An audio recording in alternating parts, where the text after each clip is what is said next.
It looks like Kylie Goslin has joined us now as well. Okay, hi Kylie.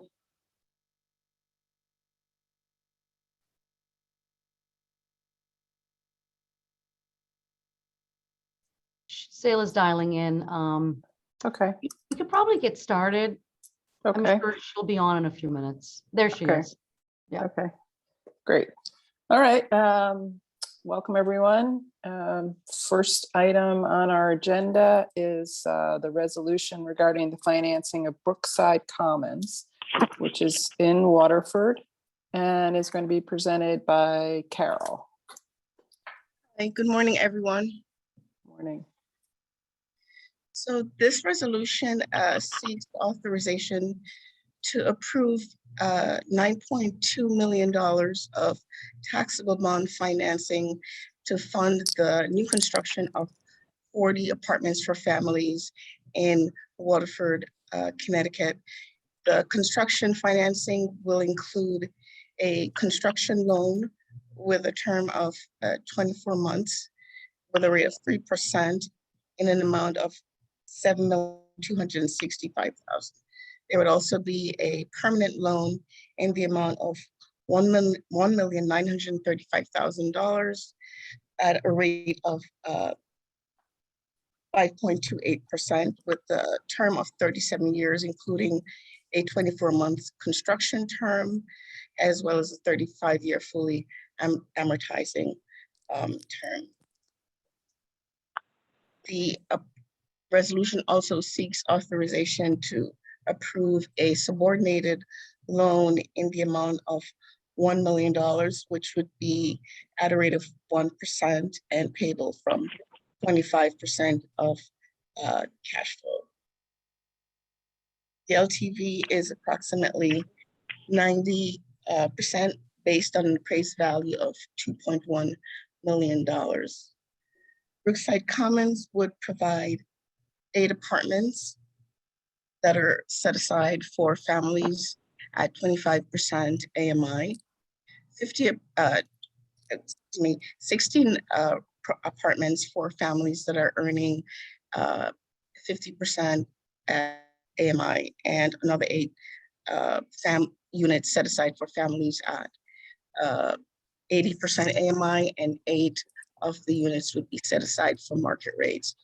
There would be 16 one-bedroom apartments and 24 two-bedroom apartments in 2 buildings. A third building would include community space as well as space for the property manager. This development received a 2021 LIHTC award. Construction is scheduled to commence in the summer of this year and would be completed in December of 2023. The development team is comprised of Harold Foley as a co-GP, Maynard Corporation, which is an affiliate of the Meriden Housing Authority, as co-GP. They would also be serving as the property manager. The contractor is La Rosa Building Group, and the architect is Wallace Architect. The syndicator is CREA.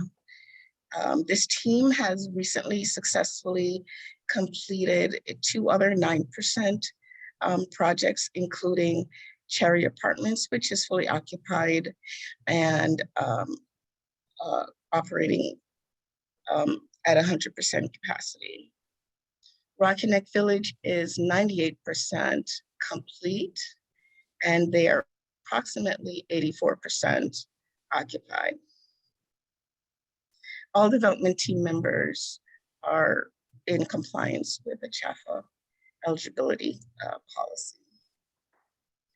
The financing structure includes LIHTC equity in the amount of approximately $8.1 million. The LIHTC equity would be the source of repayment for the CHFA construction loan. The terms of the pay-in for the LIHTC equity are fairly conventional, including construction, completion, and lease up by qualified families. The financing structure also includes a loan from DOH in the amount of $3,849,000, and also a deferred developer fee in the amount of approximately $411,000 due to COVID impact on construction pricing. There was a funding gap that is being funded with an opportunity loan, which is a subordinate loan I mentioned earlier, from CHFA in the amount of $1 million. The GP is also going to be funding the gap in the amount of $500,000. The loan from the GP will be subordinated to the CHFA loan, and those funds will be escrowed at the initial closing. There's also an energy rebate grant that would be available in the amount of approximately $180,000. The TDC is $15,977,900. The TDC per unit is estimated to be $399,448, and hard cost is approximately $258,000. The risk with this particular project has with the CHFA portfolio has to do with the impact of COVID on hard cost, and with respect to mitigations for those risks, the construction budget does include approximately $525,000 to fund construction cost overruns and another $80,000 for soft cost overruns. The cash portion of the developer fee in the approximate amount of $1.5 million is also available to fund such cost overruns. The GP has committed to maintaining or holding its pricing through June 1st, 2021, and CHFA is working with the team to accomplish a closing prior to June 1st, 2022. Another risk mitigant, again, this team has recently successfully completed 2 other projects. They work closely together, and so that does provide some risk mitigants in terms of that team relationship. Long-term risk mitigants includes the GP's obligation under the limited partnership to provide an operating deficit guarantee obligation for 60 months post-closing obligations. I'm happy to answer any questions at this time. So this is Heidi. Carol, is there a story here? I mean, there's a fairly long delay, it seems, between when the original financing was approved and now. Yeah. So what's the story? I would say the entire 2021 portfolio has experienced financing gaps due to COVID cost increases. I know that many projects have experienced between 15 to 25% in terms of hard cost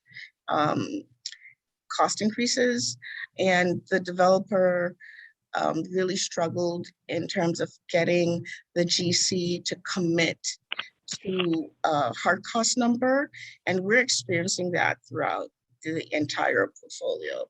So in this case, we were able to work with the GP to have a confirmed cost that's good till at least June 1st, and we're in a good position to close June 1st. But primarily, it's been the impact of COVID on the construction industry. It's seen cost increases ranging, like I said, between 14 and between 15 and 25%. In this particular instance, the GP had to fund a $500,000 Gaap loan, and CHFA had to put up an additional $1 million.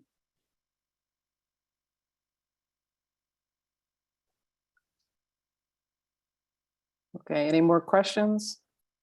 Yeah, so Carol, it does seem that there are the protections that we would be looking for built in against those cost increases, you know, due to just the supply chain issues and delays and just everything else. It seems like there's a pretty good package of funds there to cover it. It looks also like the non-cash portion of the developer's fee at some point, if things just really did, because it seems like that would be down on the list of priorities to cover shortcomings, but it does look like that would be available too. That's a really great question, actually. So yes, the non-cash portion is typically funded over a 15-year period. So the developer owner will have access to cash flow over the next 15 years to pay down any deferred fee that wasn't paid during construction. A lot of these numbers obviously are based on estimates, and the true-up occurs post-construction. And so we are really projecting that the deferred developer fee will be approximately $400,000 based on where the market stands right now. That number will definitely fluctuate. This is definitely an estimate. And so what will happen is that, unfortunately, some portion of that deferred fee may not be recognized over time.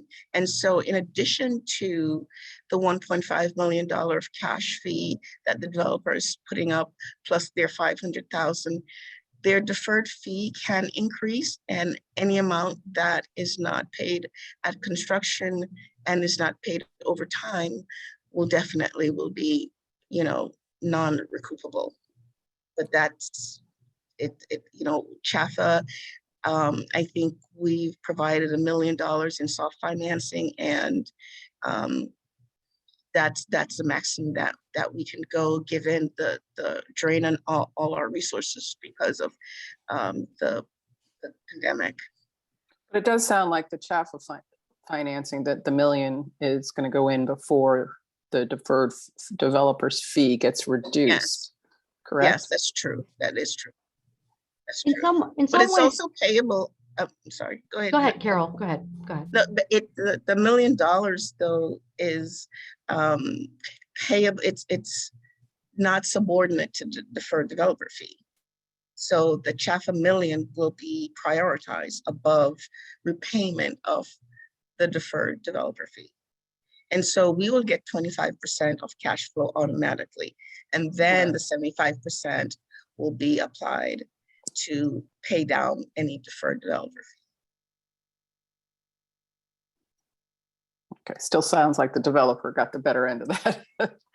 75%. But I mean, they put up that $500,000 cash. Yeah, So we're I going to got be escrowing that cash at closing. Good. Their developer fee is at risk. Okay. Yeah. And it closes the gap, and that's what And we're it closes looking the for. gap. Yeah, it does. That's where we are. Okay. Carol, this is Kylie. Am I correct in understanding that $399K is the per unit total TDC, the total development cost for this, or did I misread that? Yes, that's right. Okay. And so just to go back on that a little bit, that's largely, you feel COVID cost increases. How does that compare to the per unit cost we've seen in some other projects? So in COVID environment, the $399 is comparable to what we've seen. Definitely. You're going to probably see some sticker shocks coming up in other projects as we move forward. Yes. I mean, even this, I understand why, but Seems this right. is higher than what we've seen. Yeah, especially for that part of Connecticut. But Seems I did high. want to note too, I think that the location is good when we look at sort of where CHFA has been trying to advance more Yes. development. This area is Yes. consistent with that being in a 5% 830G area Yeah. and a moderate Yeah. opportunity area. And also really happy to see that the majority of the units are below that 50% AMI where we Yeah. know we have the highest need. So that's all great. I guess we have to get accustomed to seeing the higher Yeah. per unit costs as Yeah. we're moving forward here, as we've done with lots of other inflationary elements lately. But Yeah, that's thank right. you. Mhm.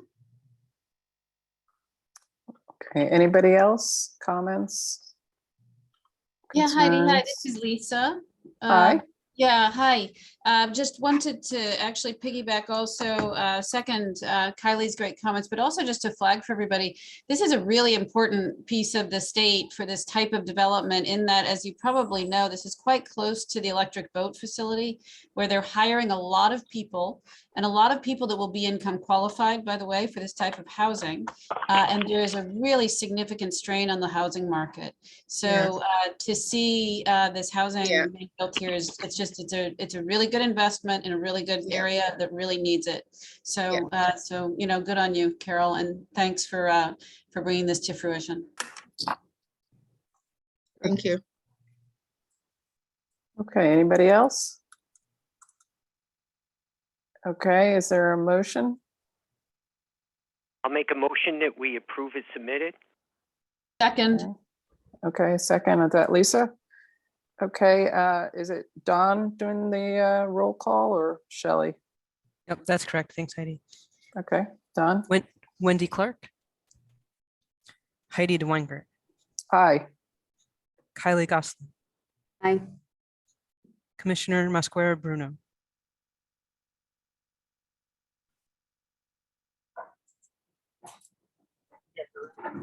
Lisa Tepper Bates, aye. Greg Ugalde, Aye. Okay. Motion's carried. Next on our agenda is the financing of new Kensington Square 2, which is located in New Haven and will be presented by Colette. Hi, good afternoon. Hi. My dog is deciding to bark right at this Saying moment. hello as well. Excuse me. So this is a board action for new Kensington Square 2 located in New Haven. We are seeking approval for tax exempt bond financing for our first mortgage construction loan with a principal amount of approximately $13,414,000 and a first mortgage permanent loan principal amount of $3,398,000. And we are also seeking CHFA subordinate financing for a principal amount of up to $1.5 million. This will be deferred principal and interest payment due at maturity. The mortgagor is New Kensington Square 2 LP. This is an entity formed by the community builders who is the developer. This is an existing LIHTC development currently in its extended use period, which is due to expire in 2025. Phase 1 was completed a recapitalization and renovation in 2017. And phase 2 is part of the developer's continued effort to revitalize the New Haven's historic white neighborhood. There are 96 units scattered site across 20 historic buildings. There are SRO, 1-bedroom, 2-bedroom, and 3-bedroom units. The development is supported by a Section 8 contract for all units. And the property is nearly 100% occupied, predominantly by families, some who have been in the neighborhood and the units for decades. The rehab scope of work will include interior and exterior improvements, as well as fencing and landscaping. The strengths of the transaction include the fact that we'll be recapitalizing and preserving the units as affordable housing for an additional 40 years. The area continues to be very desirable for renters, and there are hundreds of market rate units coming online in the area, and there's a risk for pushing out the low-income renters. The development will also help to reduce blight across the neighborhood. Some of the challenges with the development The CHFA construction loan payoff is dependent on equity from the receipt of LIHTC and federal and state historic tax credit equity. Although this presents a moderate risk, the conditions that the mortgager must meet and to receive the equity installments appear achievable. Some mitigating factors that we've incorporated: the construction interest line item is sufficient to cover additional costs in the event tax credit equity installments are delayed by 3 to 4 additional months. We will be holding the required operating reserve, and there will be a Section 8 contract in place. CHFA Tech Services will work closely with SHPO staff prior to initial closing to ensure the scope of work meets historic requirements, which is crucial for meeting those equity installments. A cost review was recently completed by the development team to ensure the construction cost estimates are up to date. In addition, we also received a comfort letter from HUD in February that states that they do not expect any impediments to their approvals with regards to loan forgiveness of existing debt, the transfer of the physical asset, and the assignment assumption of the HAP contract, as well as the 20-year Section 8 contract. Closing conditions include forgiveness of some of the existing debt, as well as the HUD approvals. And I'm happy to try and answer any questions people have.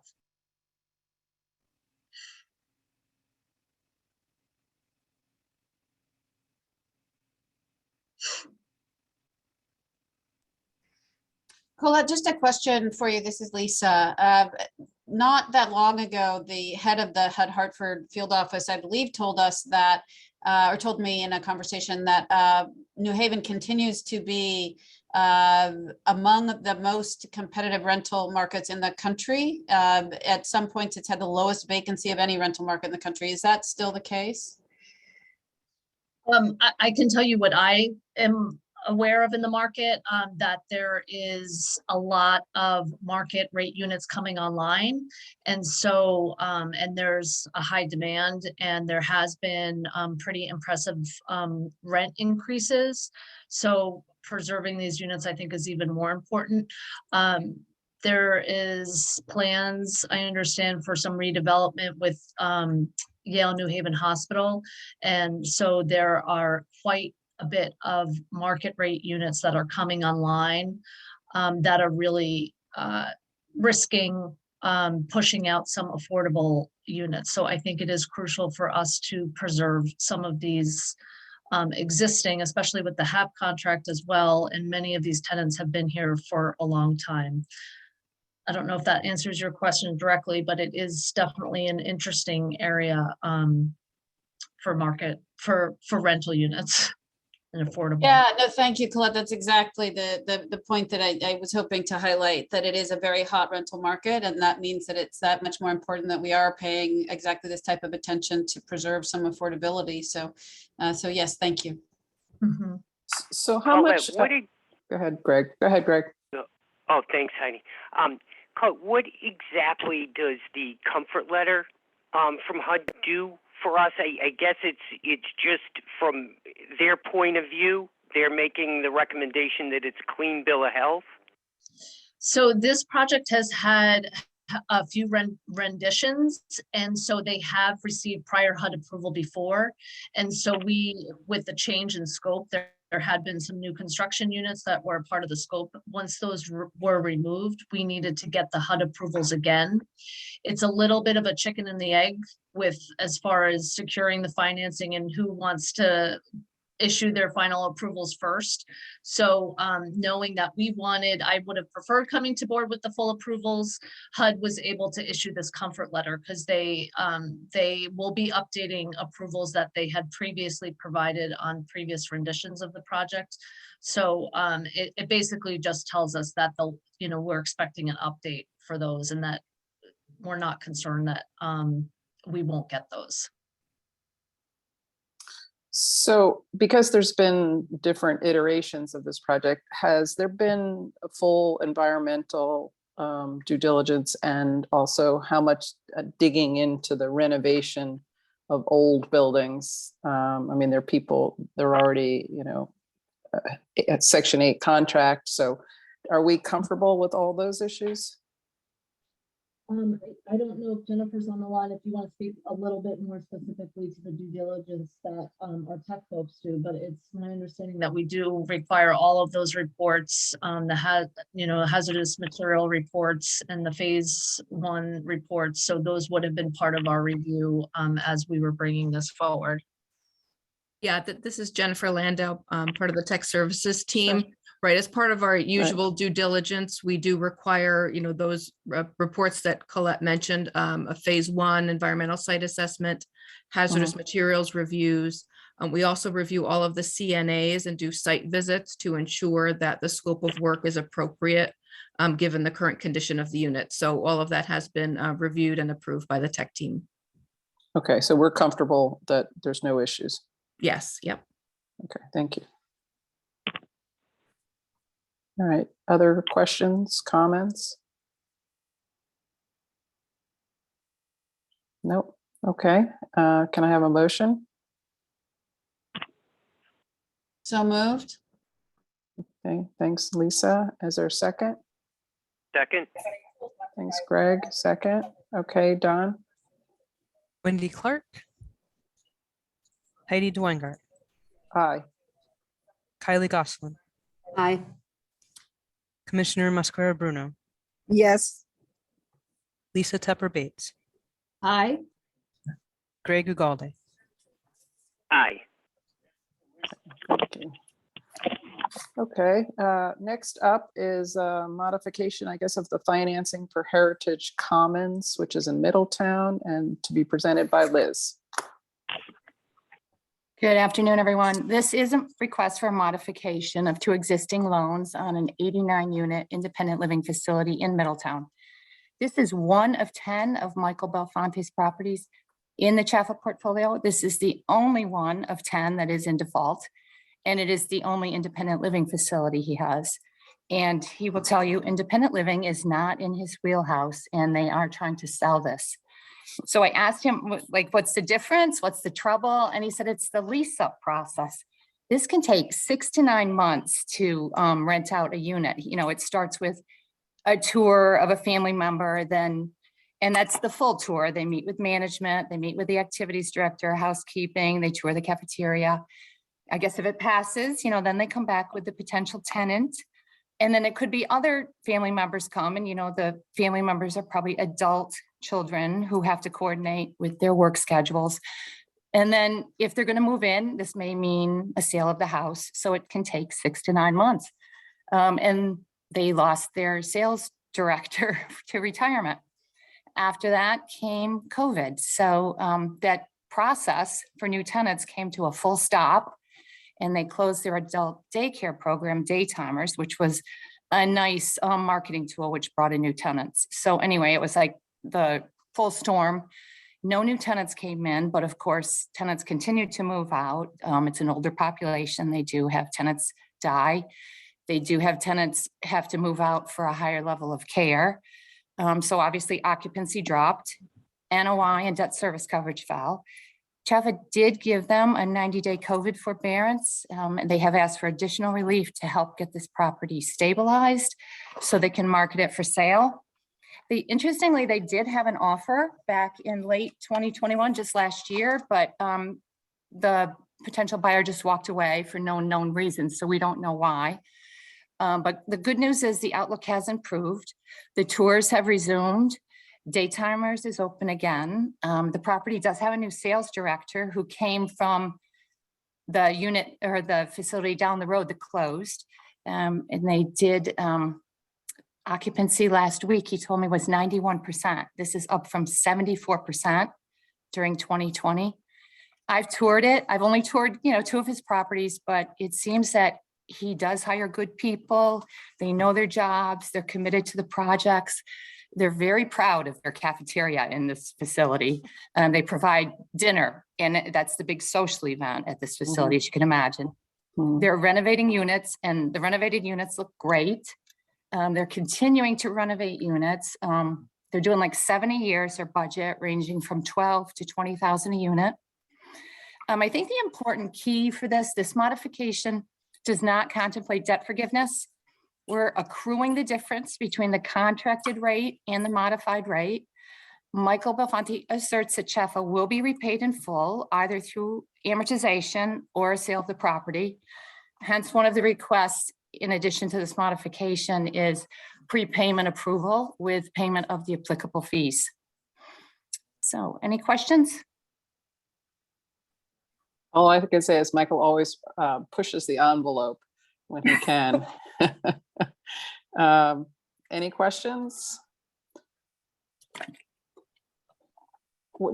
Can we give him some kind of deadline or check-in time so that, you know, it sounds like they've made good progress, but 100% would be better than 91%. So could we check back with him and say 6 months and say, you know, we need an update, you have to, or some kind of carrot to, you know, keep his feet to the fire, I guess. Well, you know what's interesting? Usually when borrowers ask for a modification, they present a very dire forecast.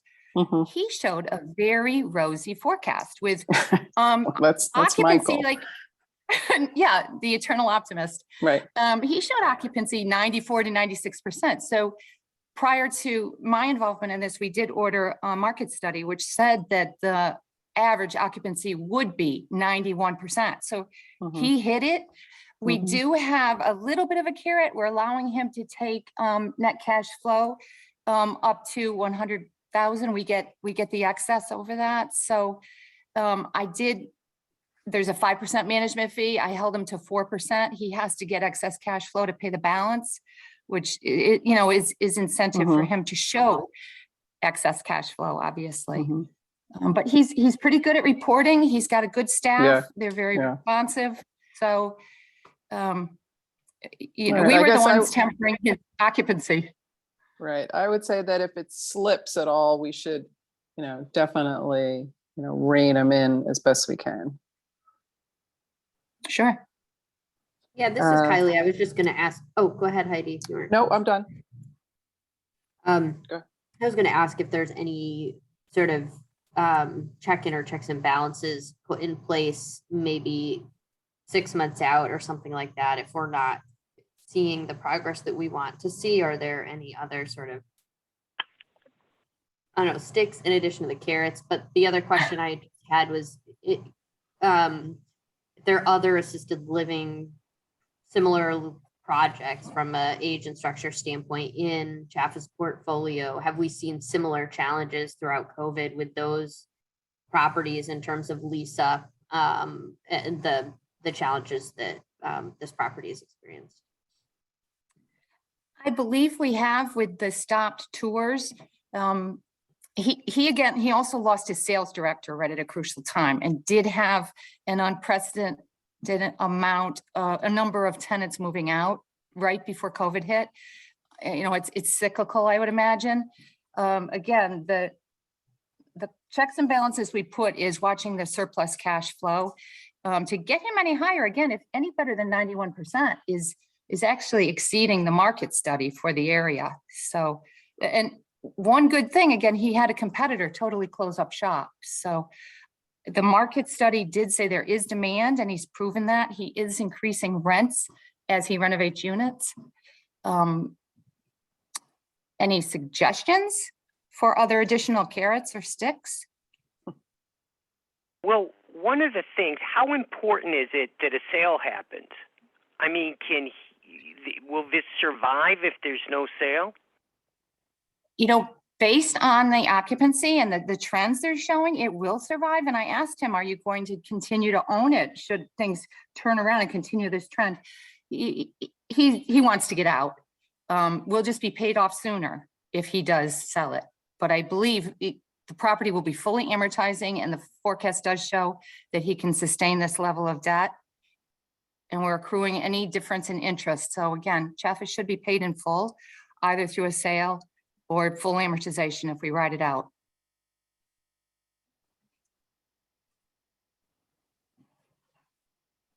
Okay. Anybody else? Questions? Okay. Can I get a motion? So moved. Thanks, Lisa. I'll second it. Okay, Don, call the roll, please. Wendy Clark, Heidi DeWeingart, Aye. Kylie Gosselin, Aye. Commissioner Musquera Bruno, Yes. Lisa Tepper Bates, Aye. Greg Ugalde. Yes. Okay, motion passed. Thank you. Next you. up is the amended financing for St. Mary Place, which is in New London, and to be presented by Michelle. Good afternoon, everyone. Hello. St. Mary Place is the substantial renovation and conversion of St. Mary Star of the School into 20 units of affordable housing in New London. This was actually a 4% transaction that this committee, as well as the board, approved back in 2018. You all authorized a $3.8 million construction-only loan to the Connection Fund. They're a nonprofit that specializes in supportive housing. The project is 100% complete.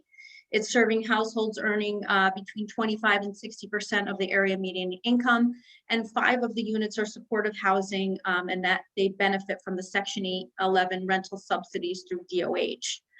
Permanent sources of funds that were initially slated to take out our construction loan included federal and state historic tax credit equity, as well as a small loan from Capital for Change.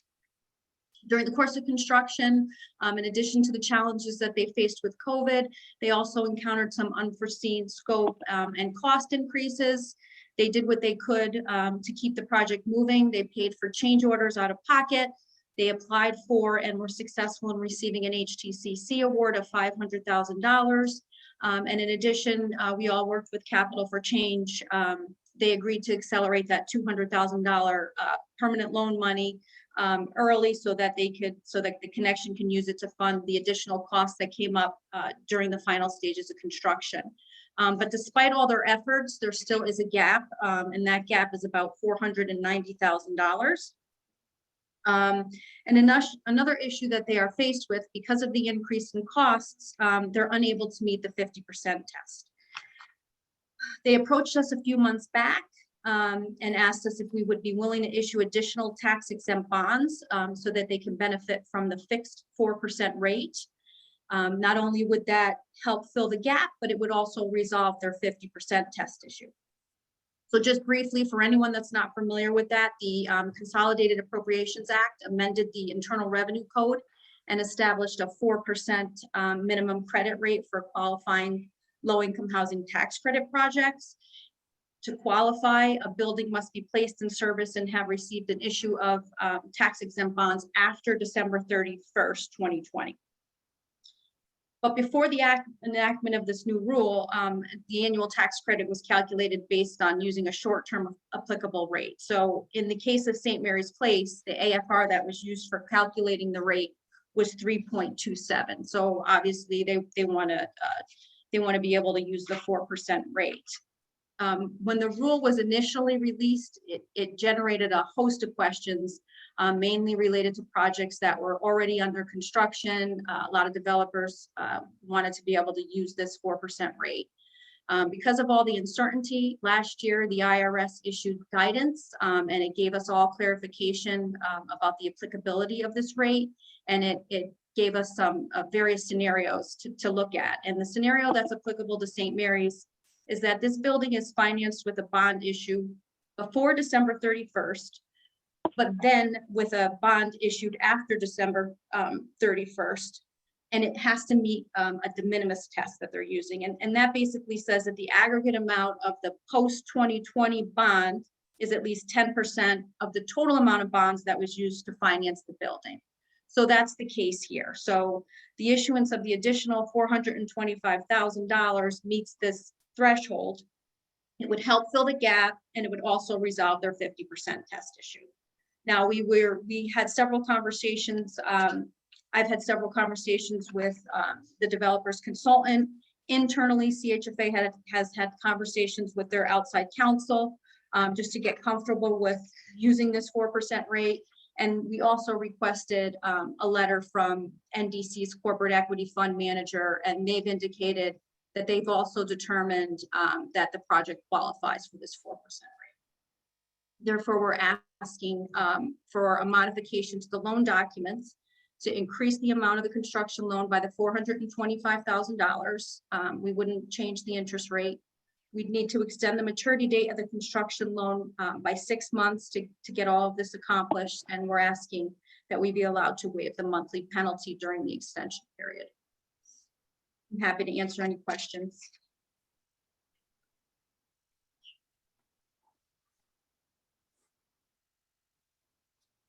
Okay, any questions? There's a penalty during the period if it doesn't convert from construction to Yeah, perm on time? $5,000. Yeah, $5,000 a month. Okay, for not it's de final close. minimis. Okay. Yeah. Okay, anybody? And it seems Wait, though, Heidi, straightforward. that's the Go ahead. penalty that gets waived if we approve it, though, right? That would be the Yeah. penalty during this, Yeah. okay. Yeah, because we're agreeing to extend it, so we're also agreeing to waive our penalty. Correct? Yes, that's what I'm Okay. recommending. Yes. Yes. But you have no doubt that they'll, everything will be finished on time and, Yeah, I mean, the project is complete, so they. oh, it is complete, okay. Yep, So it's just the project lease up? What? Actually, it's lease up. Since I even authored this memo, there's only 2 units that are not leased. It's 90% leased, and we have applications in process for those 2. So it's Okay, not a so lease up, this it's is just a shortfall. Gap, just a gap. Yeah, okay. just a gap That's- during I construction. got it. It seems to be our middle name, right? Gap. Okay, Yeah. anybody else? Any other? Okay, is there a motion to approve? Motion to approve. Okay, thanks, Greg. Second, So moved. okay, thanks, Lisa. Okay, Don, Wendy Clark, Heidi DeWeingart, aye. Kylie Gosselin, Aye. Commissioner Mosquera Bruno, Yes. Lisa Tepper Bates, Aye. Greg Ugalde. Yes. Thank you. Okay, next up is amended, I'm going to say amended gap financing for Cherry Street Lofts in All right. Bridgeport. Michelle? Yeah, and I'm gonna believe that. I think this is the last action item on the agenda because we saved the best for last, right? Yes, right. As many of you know, we've had a very long history with the Cherry Street Lofts development. It's just quickly, it's an adaptive reuse of a vacant mill complex in Bridgeport into 157 mixed income units. The original board authorization dates back to 2015, at which time the financing of the development was approved. The last time we discussed this property was in October, at which time this committee and the board of directors agreed to extend the terms of our loan documents to April 15th of this year for the borrowers to accommodate the Fannie Mae city loan that would take out all of our CHFA debt. The materials, just so you guys already probably seen it, but it's the backup, the materials that you approved last October are attached to this for reference. But as we discussed in the past, there are a lot of moving pieces that need to come together in order for CHFA to be taken out. Although I wish I was here telling you that April 15th, we were going to be taking out, that it's not going to happen. They're just not there yet. They've encountered some impediments and misjudged the timing of how long it would take to overcome some of these obstacles. But I would say that they are definitely rounding third base and heading toward home. Some of the impediments which we've talked about in the past was the rework that was needed to be done to satisfy the National Park Service so that the developers could actually obtain their historic tax credit vouchers. The good news is, the process took longer than we anticipated, but the good news is the work is complete and it has been approved by the NPS. So now they're just awaiting their tax credit vouchers, their historic tax credit vouchers. Another matter that is taking quite a bit of time is the GC cost certification process. There were a significant number of change orders that were paid for by the developers during construction that now require CHFA to review and either recognize or not. So approve or disapprove. There were a significant number of those. And this reconciliation of the change orders has taken a significant amount of time. Again, I'm happy to say that the process is 99% complete. We're waiting on some information for one last change order that we need to look at. And I've given these guys a deadline of Monday to supply us with that. Now, until that cost certification process is complete, the investor can't finalize their equity amount. So once the cost certification process is complete, the investor can put all their numbers together and come up with their equity amount. Developer also needs to obtain subordination agreements for that new Fannie Mae City loan. They've put their request into the 2 subordinate lenders, and they don't anticipate any issues there. CHFA has reached out and had conversations with all the funders involved here, and everyone has agreed that they are poised to move forward. Since I authored this memo, the AFL-CIO, who's the purchaser of the existing bonds, has agreed to extend the payment terms on the bonds for 6 months at an increased rate of 50 basis points. Project remains fully occupied, continues to pay our debt service. So therefore, we're asking you to approve an extension to the loan terms for an additional 6 months with an increase to the construction rate by 50 basis points to cover that increased rate on the bonds. I'm happy to answer any questions. If you're a betting person, what do you think? 6 months? Less are we than gonna 6. we're gonna do this again? I Well, feel like- no, yeah, I mean, based on the conversations that we've had with the other funders, everyone agrees. I mean, it's not going to happen in 60 days. You know, we're looking closer to 90 to 120. Can you report back when it happens? Absolutely. Please. I'd be happy to. Okay, any questions? I mean, we're Just go ahead. it's a practical matter. I guess so we do these in, you know, we go from October till now, and Right. so if we do another 6 months, does that just mean that everything gets pushed back and then we're in a race to make that 6 months? Or I'm just wondering, I mean, there's so much effort, time, energy that goes into these extensions anyway, so that's why you can't do much less than a 6-month clip. But it just seems that if the pressure's off, you can Right. really just coast right up until that 6-month time, and then we're behind the 8 ball again. And I know that's why you were asking those questions. There's so much work that goes into it. I guess that's the best way to do it, though, is just keep the pressure on, try to get to that 90, 120-day mark, and get it done. Sorry. Sayla? Yes. Can you hear me? Yes. Okay. Go ahead. Greg, the pressure is not off. So I think they understand and the fact that we are extending to the 6 months, and we reach out to the organization to extend the bonds, the payment of the bonds, because otherwise we were going to have to pay those bonds. And that was something that I wasn't comfortable with. So they do know that this is a real time frame. We're not going to come back. They do need these months. We think 3 months, but we are extending it to 6 just in case, because they need to finish that cost certification so that they could get the syndicator and their investment into the project and do the loans, the permanent loans. So I'm with you, but I think that we do need to do this. And we're thankful that the bond issuer agreed to extend those to for another 180 days. So because we have so many moving parts, I mean, we used to, in my old life, internally approve 6 months, but externally give them 90 days to keep, to Greg's point, to keep the pressure on. But I think with bond proceeds and so many entities involved, I'm not sure that's feasible, but you know, it would maybe help keep everybody focused. Just a thought.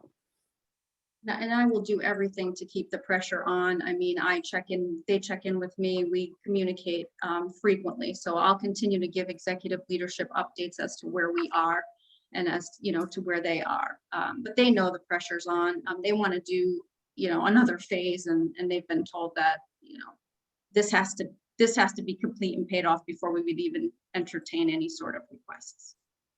And I would tell them it has to be done in 90 days in order for them to think about even coming back to us for another phase. I mean, you know, Yeah. say what you need to. Okay. Okay, anybody else? Any other comments, questions? Okay, can I get a motion to amend the Cherry Street Law financing? So moved. Thanks, Greg. Is there a second?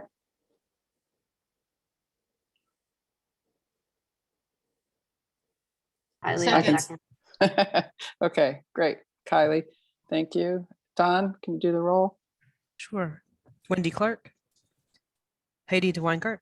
Aye. Kylie Gosselin. Aye. Commissioner Mosquera Bruno. Yes. Lisa Tepper Bates. Aye. Greg Ugalde. Yes. Great, motion carried. Next up, I have the approval of the mortgage committee minutes of February 22nd, 2022. Anybody have any comments or changes? It looked good to me. Motion to approve. Thank you. Is there a second? Second. Thank you. Okay, Don?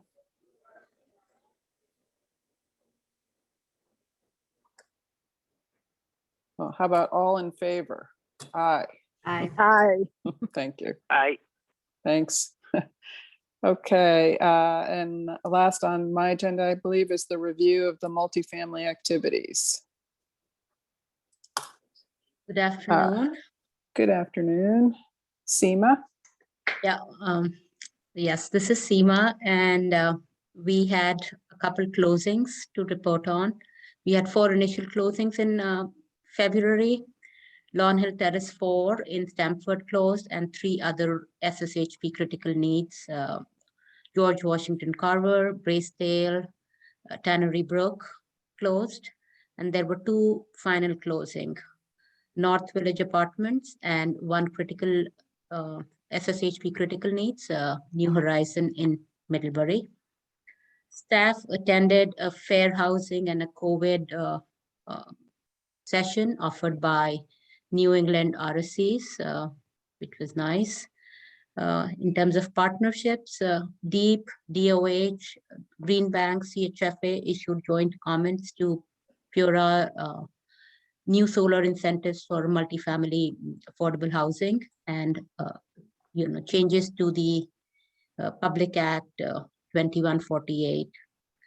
John Cabral and I attended the PURA hearing on behalf of CHFA. CHFA introduced a preliminary application in 2021, which was very well received by the customers. So building on that momentum, this year, DOH and CHFA are collaborating on developing a shared preliminary application. And this would be used for the LIHTC projects and the DOH DEP process, which is slated to happen early spring. In addition, there is a chart that just gives us the pipeline for projects that are slated to come to board in the next few months. Any questions?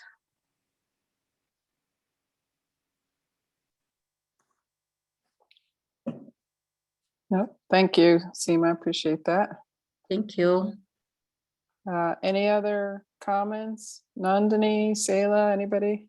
So we're working on a couple things. One is a report on multifamily activities that's a little bit more broad in terms of giving you a picture into kind of how things are going, you know, sort of not just reporting like this, but maybe more pictorially representing what's happening in the department and maybe over the life cycle of the activities, you know, of the multifamily department, as well as single family update. So it's going to come in the next month or so. So hopefully by April, we'll be able to present you with a draft. And then if you have any comments, we can, you know, take that under consideration. So That would be good. It exciting seems like stuff. we talk about a lot of these projects and sort of forget where we are in the process, right? But Right. without making too much more work, reporting work. So I'm sure you'll figure it out. Anybody else? Thank you very Uh, much, everyone. And I'm sorry I okay. couldn't be there, but I just got to New York. Oh, good. Enjoy. All right. Is there a motion to close the meeting? So moved. Adjourn. Thank you. Motion to Second? adjourn? Yep. Second? Okay. All in favor? I Aye. Hi, All right, thanks, everybody. thank you. Thank you. Bye. Bye-bye.